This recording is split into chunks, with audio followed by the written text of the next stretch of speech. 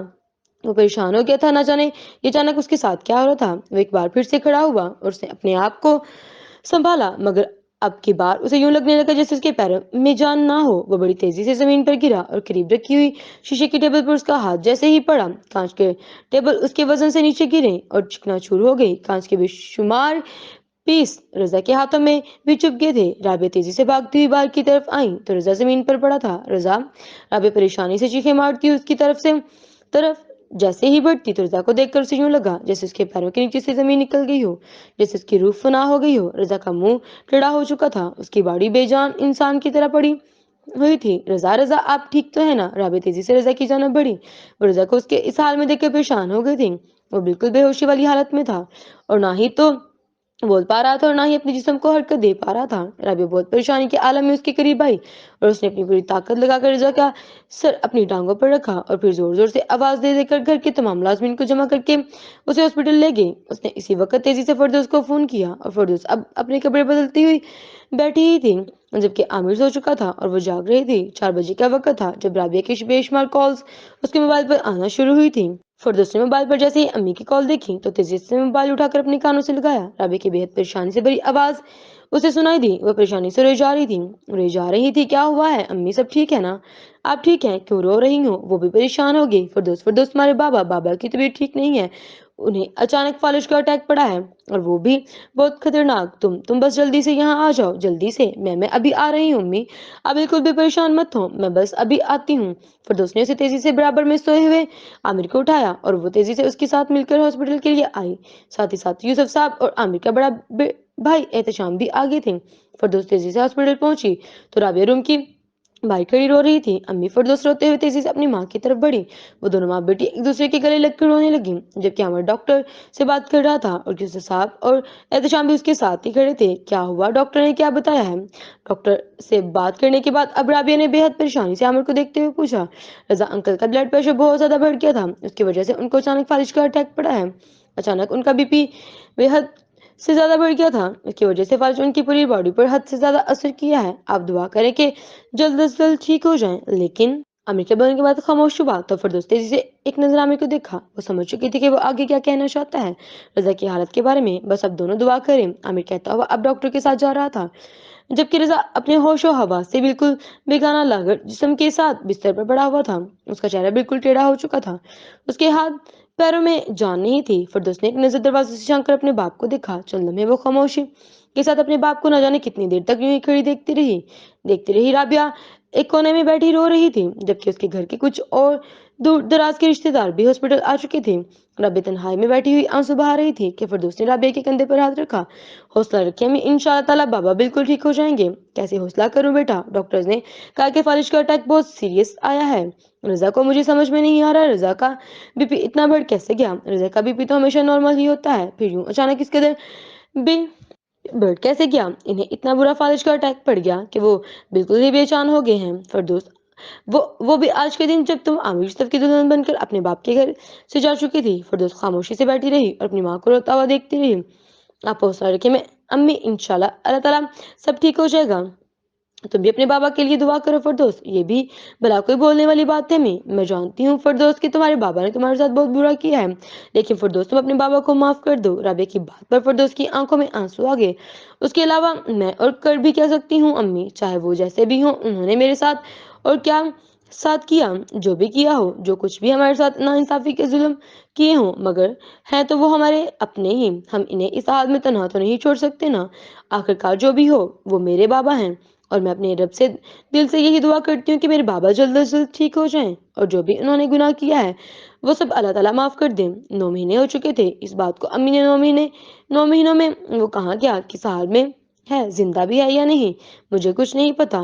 آج جب عامر یوسف کی دلہن بن کر میں یہاں سے نکلی تھی، جیسے ہی میں نے اپنے قدم گھر سے باہر نکالے تھے، میں نے ان تمام چیزوں کو بہت پیچھے چھوڑ دیا تھا۔ جو کچھ میں بابا نے میرے ساتھ کیا، میں نے معاف کیا ان کو، مگر میں علی خاور کو اپنے دل سے نہیں نکال پاتی اور نکالنا بھی نہیں چاہتی۔ کچھ بھی ہو جائے امی، وہ میرے دل میں سے نہیں نکل سکتا۔ لیکن خیر، اب بہت دیر ہو چکی ہے امی، بہت دیر۔ نہ جانے وہ کہاں ہے، کس حال میں ہے، مجھے کچھ نہیں پتا۔ اس کا دل توڑ دیا ہے میں نے، اس کا دل توڑ دیا ہے بابا میں نے۔ نہ جانے وہ اپنا ٹوٹا ہوا دل لے کر اس وقت کہاں گیا ہوگا۔ جاری ہے۔